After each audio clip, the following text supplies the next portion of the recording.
Welcome to the Hidden City Podcast. I'm Grant. And I'm Doug, and we're here to share some of the incredible stories and people from Oak Cliff that you might not know. We're going to sit down with some of the visionaries, craftsmen, and business owners who have shaped Oak Cliff into what it is today. Oak Cliff is on the south bank of the Trinity River, a few miles south of downtown Dallas. While technically it was part of Dallas, it was its own city for a long time, and it still has that independent spirit. We'll dive into the history and the spirit of this place, exploring the different challenges and successes that defined it. This is The Hidden City, a podcast about the people and the stories that make Oak Cliff extraordinary.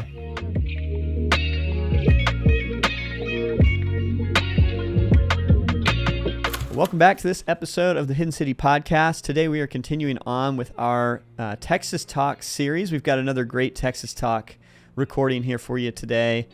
Today we're listening to Richard Ross, who Doug on the show was good friends with back in the day. They both were working at a co-working space called Weld. And then hilariously, Richard and his wife Lane lived right next door to me downtown. We were next door neighbors at the Wilson Apartments when we lived down there. So good friend. He is a creative director, Dallas-based creative. He's worked on a lot of amazing brands. He helped really build the Mizzen+Main brand, which is, if you're familiar with, is a menswear business. He is now launching and has launched an awesome new product called Holy Water, which is a packaged water product that is now kind of getting into the market. But on this recording, he talks a lot about branding and what a brand is and how a brand voice develops and what it takes to build a brand. So we really hope you enjoy it. We'll see you on the next episode.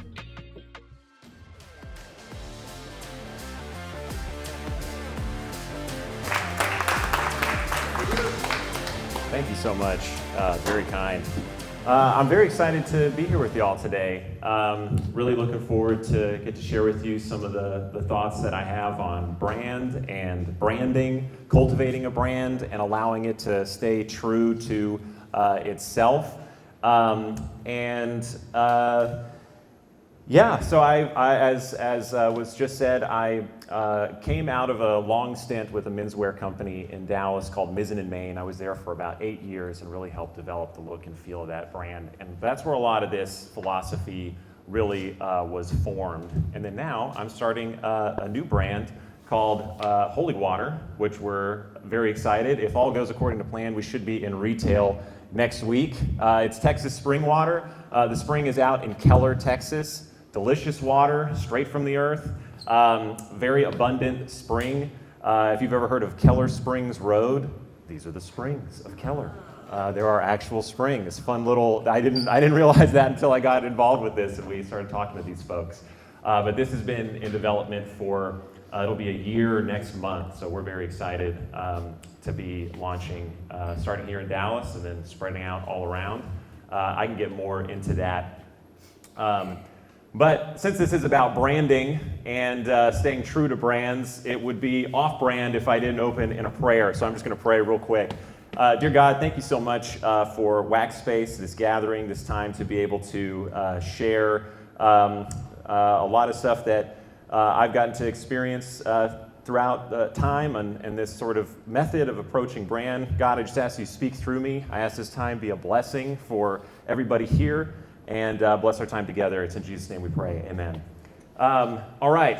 So Mizzen+Main is this other brand. And I wanted to kind of give you a preview. I'm going to go more in depth into how I developed that brand and that character. But the main thought that I want to share with you all today in my approach to brand is that brands are characters. And the way that I got there is a little bit about me. I know it was billed for a long time on the flyer that I'm a photographer. I used to be a photographer. I haven't been for quite some time, but there is a lot of that philosophy baked into it. The photo on the left here is from my theater days. I grew up doing theater all from elementary school through college. That's actually what I got my major in, was theater performance. And so putting on characters, studying characters, embodying different personalities, that's like a big part of my training from like my early life. And then as I got into school, I started to get into photography and menswear at the same time. And menswear, I really started to like this brand called Rugby Ralph Lauren, and also Ralph Lauren. It was in around like 2010-ish. There was a great subset brand of Ralph Lauren that came out that was like hyper prep, and I don't know, for whatever reason, I just absolutely ate it up. Lived and breathed it, got to work in the retail store, and they created this like total environment. It really was a world. I mean, Ralph Lauren is the master at world building, and he was able to build this subset that made a lot of sense for the brand, and it was really fun to enter into. And at that time, I saw another company called Kyle James Patrick, which is a New England lifestyle brand, and he also learned from Ralph the playbook on how to build a world, and I loved his brand. It was the early days of Instagram. He was doing things I'd never seen before. It was super confusing to follow his company because you're like, how are they doing this? There's all these like shoots at these different mansions all the time. You're like, does he come from money? Does he not? It was like, what is this thing? And I loved it so much that I really wanted to be a part of it.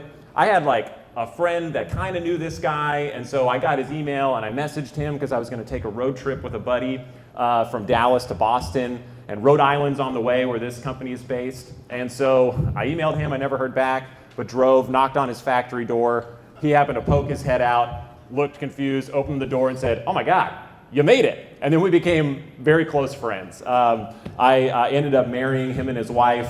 It just was a great time. But that summer, I really got to be immersed in what it's like to build a brand world. And that summer was kind of ridiculous. We ended up basically just mansion hopping over New England, renting these places and doing extensive photo shoots all the time, cranking out a bunch of content. That's kind of where I was this like confusing element as a follower, and I was inside. It's like, okay, we're just working all the time. That's how that it looks easy, but boy, is it just relentless. But I learned so much from Kyle on really exploding out your interests. He is unafraid of the things that he is interested in, and putting forward that interest in the type of expressions that he did inside of the brand. And it's super duper powerful. So that was like one of the biggest things that I took from that. Then I left and I became a photographer. That's kind of what I was doing for the company while I was there. Came back to Dallas, interned at a little place called Weld. Shout out Weld for those who know. And started freelance photography. At that co-working space was Mizzen+Main. And eventually started taking their pictures, and then they asked me to be their creative director. I said yes. And I had really no idea what it meant to be a creative director. And so it's a confusing concept that you look it up and it's like, there's like 50 different definitions. There's kind of different types of creative directors. So I'm trying to figure out which one I am and exactly what my role is. But the role of creative director that I feel like I fit in is the one that really cares for the soul of a brand, of a company. I feel like the brand is the soul of a company. It is the singular factor that can maintain and stay consistent across time because it is real and it is alive and it is something that you can get to know and connect to. So that's what we're going to talk about today, is if you're a part of a brand, if you have your own brand, how to operate within an existing brand and how to create something or tap into something that wants to come into this world through the expression of a brand. So a brand is a character, and a character is a person. So, I think that individuals are really the most interesting thing that there is, because it's interesting that individuals, which is all of us are an individual, we are legitimately unique. All of our experiences, all of our interests, all of the things we have seen, what we haven't seen, people we've met, places we've been, the totality of who we are and how it mixes and comes together really makes us unique. And it's interesting. That's why we like meeting people, because it's something new. It's all of these things colliding together to create like a new individual experience that is you, that is me. And I think that is pretty cool. And so there's a quote that I heard a while back that it just sort of like super resonated in me, and I really think is a great anchor point for this approach that I'm talking about. And it is, in the particular lies the universal. In the particular lies the universal. So the way that I interpret that and what I experience is the more you drill down and specific that you get, the more and if you were trying to present that to someone, the more it unlocks universal truth and appeal. And that's why I think individuals are the same. If you flip this phrase and you could say, in the universal lies no particulars. So if you just speak in broad platitudes and generalized statements, people are unable to walk away with anything. So it's kind of this interesting inverted thought that it's like the more particular you get, the more people are going to connect with what you're doing, with what you're saying, with what you're presenting. And that's where I think character comes into play. So I want to walk through kind of thoughts on what character is, how to kind of try on mentalities. That's kind of what entering into a character is. You're sort of putting on a person and like wearing it and just sort of operating in a mindset that isn't necessarily your own, but it's something that you can really relate to. So I've got a few points I want to talk about. So if brand is a character and a character is a person, well then a brand is a person. It's not a product, it's not a pitch, it is a whole individual. So I'll say this too, that I think that there is kind of like a difference between brand and branding. Branding is sort of like all the ornamental stuff that helps people identify visually or whatever, oh, that's this thing. But the brand is like the heart and the soul. And so when thinking about character, if some people in here may have done acting before, some people may not have, but it's actually pretty easy to think about this process of putting a character on. And one way that I think that is easy to do is think about your mom, think about your dad. These are people who are not you, but you can easily enter into their whole mindset. And it's like, okay, if my dad walked into a restaurant, what would he do? What would he say? If my mom encountered a dog, how would she react? Would she go down and pet it, or would she try to stay away from it? And you could blow this out into so many different types of scenarios, but this is a great way to take something external from you that you can enter into there and then start to predict behavior that is true to who that person is. So if your mom encounters dogs in the same type of way and almost has like a pattern that you'd be able to predict, you also could think through a scenario of like, well, what if my mom encountered a dog and said something that she'd never said before? You could generate a theoretical possibility that would still have trueness. There's a word, verisimilitude. It's like truthiness. It would be true to who that person is. And that's what I think is important with brands. So the thing to think about is that you are not the brand. You're the one who gets to know it. So in character work, let's just take like a theater script. The script is all that you have. It's not that much information, but it's enough information for you to be able to derive the whole character that you're supposed to embody. And there are a bunch of characters in things, but it's still enough information for you to connect to what's present and blow it out in totality. So we're not the brand. So like, it's the same. It's like a relationship. If you start to, there's always overlap, and it's in that overlap that you can really expound and expand and be able to put yourself into the character. You're not the character, but you can put yourself into it to understand and relate. So if it was like a character, like a villain, like none of us in here likely are super duper evil. I'm not getting that vibe from anybody here.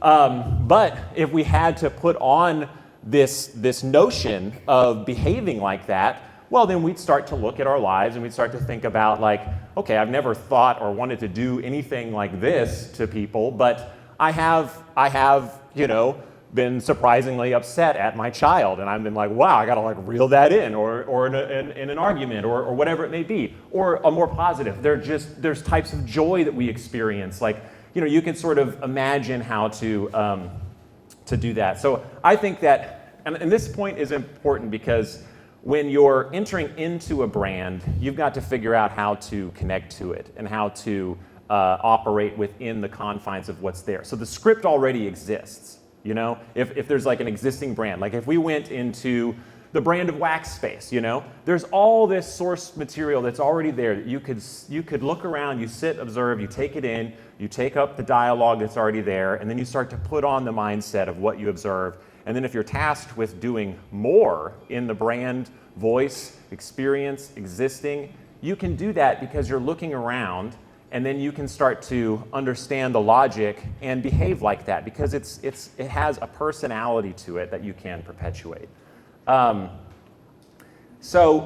Instinct over instructions. So again, I'm thinking about brand as like the soul of the company. Let's think about our own souls and our own way of being. It's not a playbook. There are feelings, there are intuitions. And so I really think that bringing heart into brand is what really brings heart into business. Because yes, there's going to be predictions, there's going to be models, there's going to be ways that, that's going to make sense for the business. But what people don't connect to the business, they connect to the brand. And so you have to have heart elements that go into it. And the actual heart is super interesting because it has neurons in it. It is like a tiny brain. And there is legitimate research out there that, which I can link so you can read this paper, about how the heart interacts with the brain through like its electromagnetic field, and that it actually is able to receive information outside the realm of space and time. So that's kind of what intuition is. You have this feeling, but there's really no data, but you just know where to go. So if it feels off, it is. And another way to think about this is like, let's say your brother, or your sister or your sibling or your cousin, you get together with them and they're just like wearing something they just wouldn't typically wear, like a hat with like a patch on it. And you're like, I've heard you say you don't like hats with patches on it. You would sort of talk with them, but you'd be looking at that hat the whole time thinking, this isn't true to who you are. And so I think brands can kind of do that sometimes where they don't stay to their trueness. And so consistent, not predictable. Characters evolve, but they never break character. And I think that's the way that you can have this heart that's discovered in the brand and then start to continually do new things, because that's what we do. We move through life. We are not fixed, but we naturally evolve. And there's like a course of evolution that makes sense and is not really necessarily drastic most of the time, but has this fluidity. And so, I think about clothing companies, as that's like my background. You move through the seasons, and all the seasons have different expressions and forms, but they come from the same heart. They come from the same being. And then number 5, let the brand tell you what it wants to be.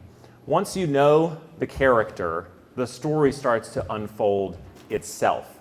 It's like the trueness of what is happening is self-perpetuating. And it takes stopping and listening and tapping into this thing, again, that is not you. You connect to it a lot of ways. Typically, brands that we work for or are a part of, we have a connection. Otherwise, that would probably be pretty annoying to work for that thing and help bring it forward. So we can listen to it and stay true to it. Then I think I want to kind of share some of my process in incorporating this and developing this. And so, quick sip of holy water. This is new. It's still, having cans is new for us, so each sip is still exciting.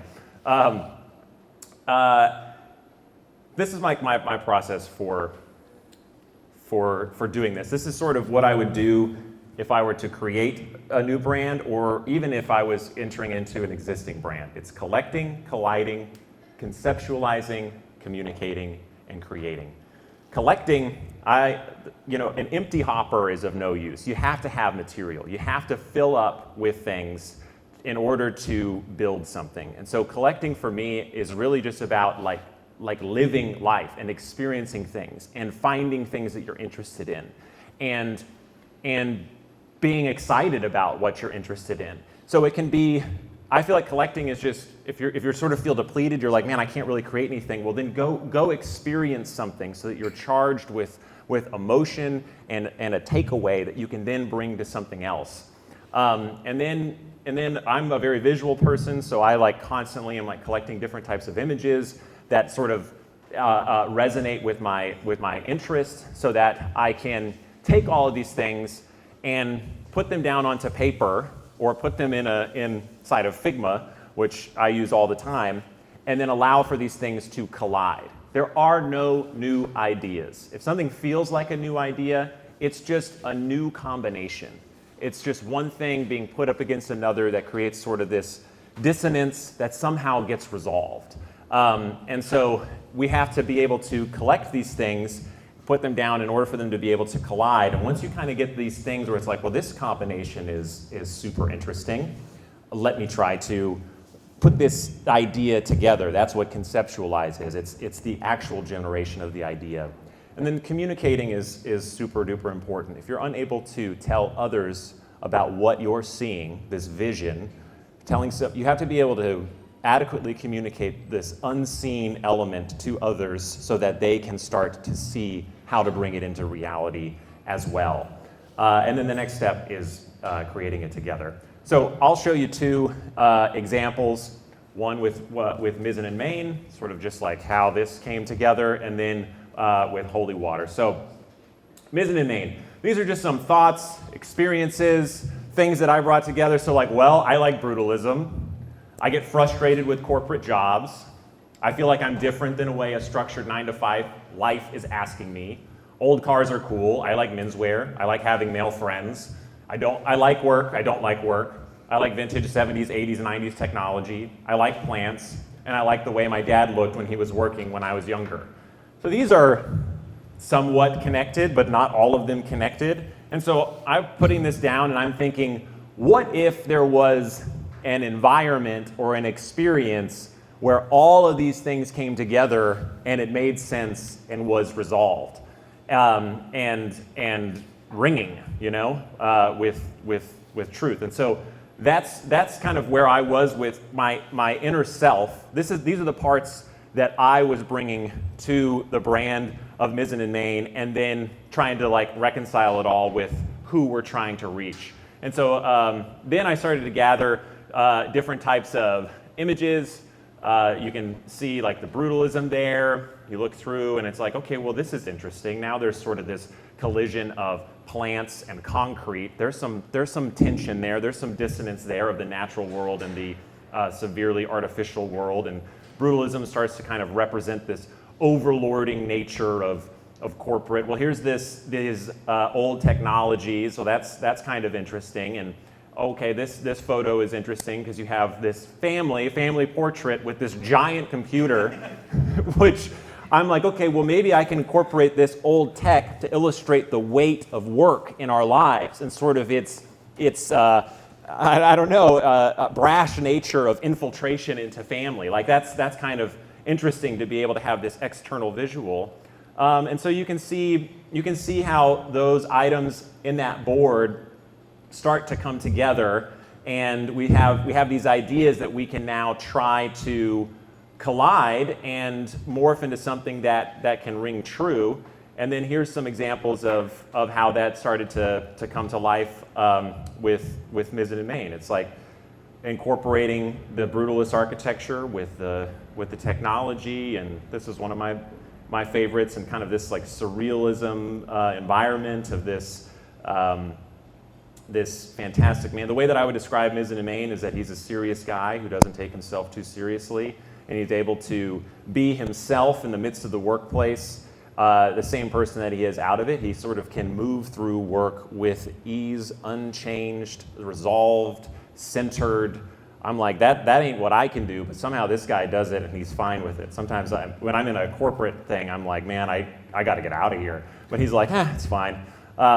Because he finds ways to go hit golf balls on the California Highway 1. So that's an example of what I did with Mizzen. And then now I'm in the midst of holy water, and you'll see when we move on to it.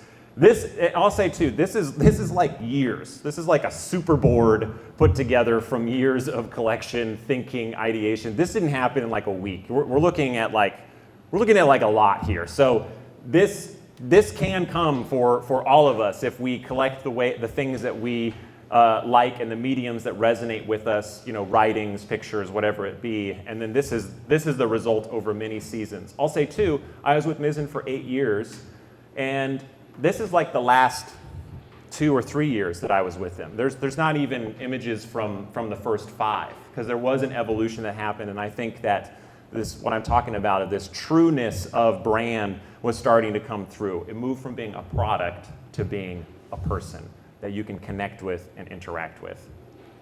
Then that brings us to holy water. Holy water, basically, you all heard of liquid death, tall boy canned water. We were just like, well, what if there was like a whole opposite side of it? There doesn't seem to be there. It doesn't seem to be one, so let's do it. And that's kind of where the idea started. And then I'm trying to think of like, okay, how can you build like a brand out of this? So just some thoughts that I've got down of like how this could be. These are like interesting concepts that I'm interested in. So like the history of giants on the earth, water, oh me of little faith, to be holy is to be set apart, living water, I believe, help my unbelief, information outside of space and time, prayer, sound and resonance, waves, light, water, walking on water, I believe in God, I haven't always believed in God, does prayer work, life versus death, interdimensional substances.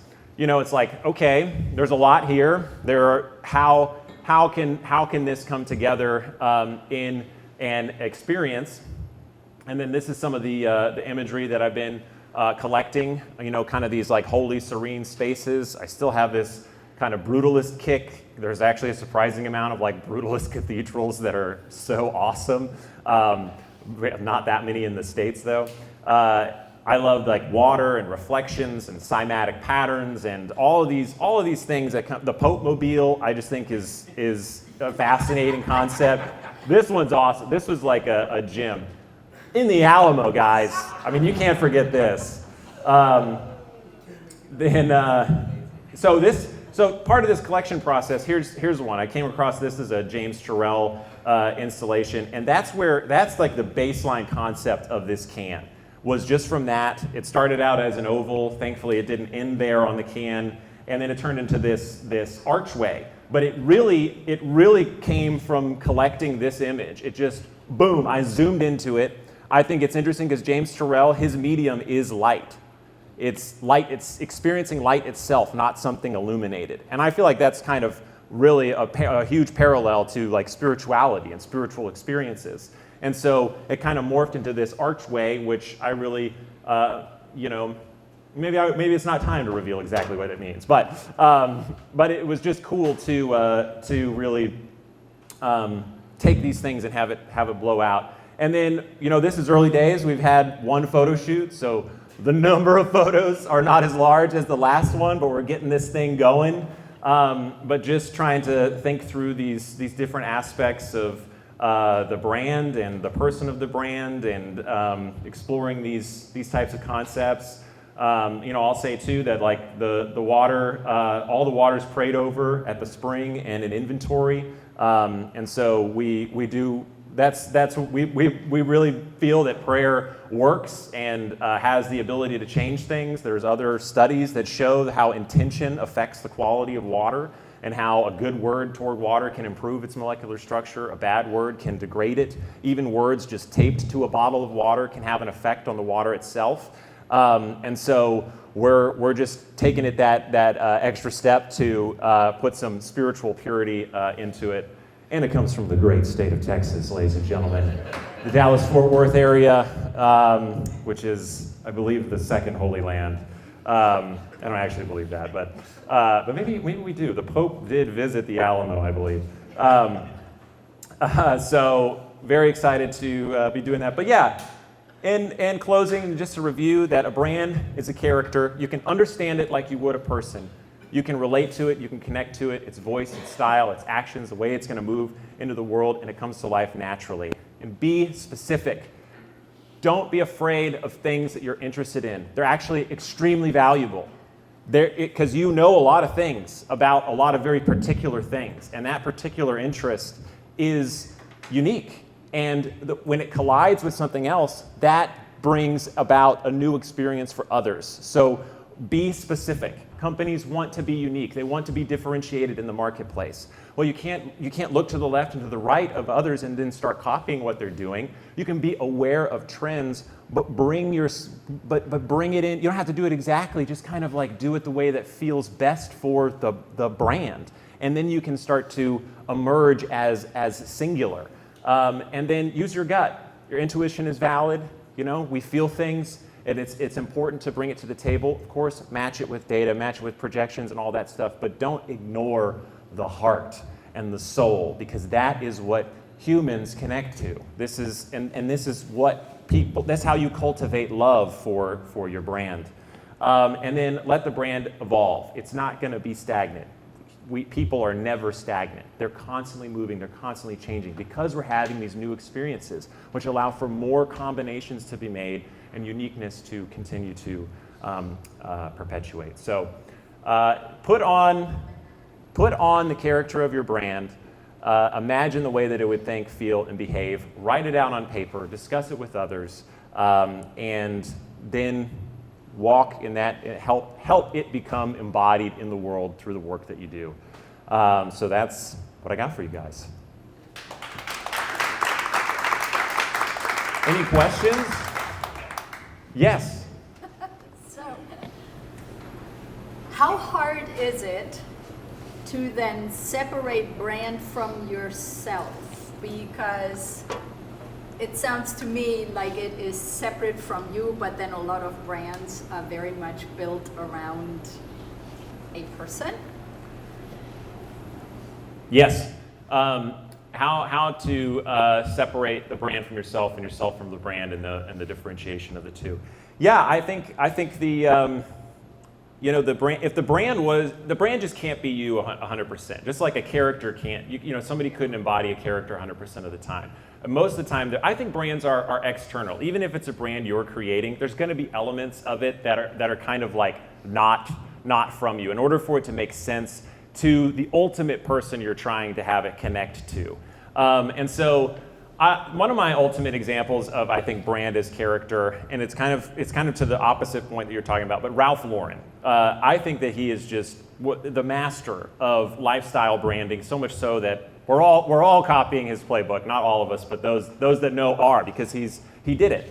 But Ralph Lauren, the whole brand has this whole wide range of ideas. Like if you were writing all this stuff down, it's like, how do you connect the two? Well, you connect it because it's Ralph. It's because there are things he's actually interested in. So a tuxedo jacket with jeans makes sense because it's Ralph. It's not forced because the guy is obsessed with luxury, black tie formal wear, and equally obsessed with ranch wear and being in the outdoors. And so he put those two things together, boom, it's Ralph. And it was so non-forced and true to who he is, others wanted to emulate it, I've got jeans and a collared shirt. It's like, and so if you were to enter into a brand, it's like creating a role versus, auditioning for a role and getting the role. You have to put yourself in it, do you have a brand you're thinking of when you were, what? Can't talk about it yet. Whoa, secret brand, folks.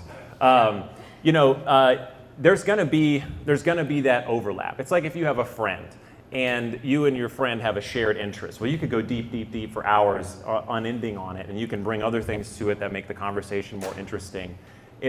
You always have to bring yourself to it, but realizing that the brand is not yourself, so it's going to make decisions that are different than the exact way that you would make it. Yeah. And it's going to relate the most to like your target, you know? And and oftentimes that's not you. Sometimes it is, but that's a thought there. Yes? Well, you were talking about brands being people, and one of the things, if you think there's a connection, when you talked about Ralph Lauren, I thought about Forever 21, which recently declared bankruptcy. And Ralph Lauren, from the beginning, said that he was not for everyone. And Forever 21 was created for the mass market. Is there something there? Yeah, I think so. I think the idea of not being for everyone is a good idea, because you can't appeal to everyone. And so I feel like there is a difference between brand and marketing. Marketing is the method to let other people know about your brand, but marketing is performance driven. And so if you start to over-index on the performance, the benchmarks, and making correct decisions by what's on paper, you're going to start to make decisions that start to lose the trueness of the way that this brand is and wants to be in the world. And over time, others will start to notice and be like, I don't know, it just doesn't have that, it just doesn't feel like it's there anymore. And then people just start to drift away. And so I think it is a very good thing to not appeal to everyone, because that means you're doing something that's true, because not everybody is a fan of me, but I gotta be me. Same with a brand. It's got to be who it is. I'm really interested in that letting the brand evolve concept. Do you mind speaking, like, how do you let that happen organically without losing the authenticity of the original brand you set out to build? Yes, I think it. So I think about that in terms of like campaigns. You know, a campaign isn't the brand, but it's like an expression of the brand. And campaigns are a part of this evolution. You can't just repeat something you've already done. So you've got to bring something like, quote, new to the market or to the experience. But it could be this collision aspect, or it could be getting more specific. So like zooming in. So, you know, for instance, with Mizzen+Main, you know, we were doing sort of a lot of stuff of just like workwear against brutalist architecture, and then I started to think about plants a lot more, and the motif of bringing that in, and so there was one season where we just blew that out even more, and it kind of created this almost surreal environment of an abundance of plants inside of a workplace. So I think I really think it's trusting something, a commonality that you have with the brand, like if you're researching, I don't know, four-wheelers or something, and you're like, man, okay, well, what if we did that? Maybe it's not four-wheelers, but it could get you on a tangent. You're like, all right, that is what this brand would do.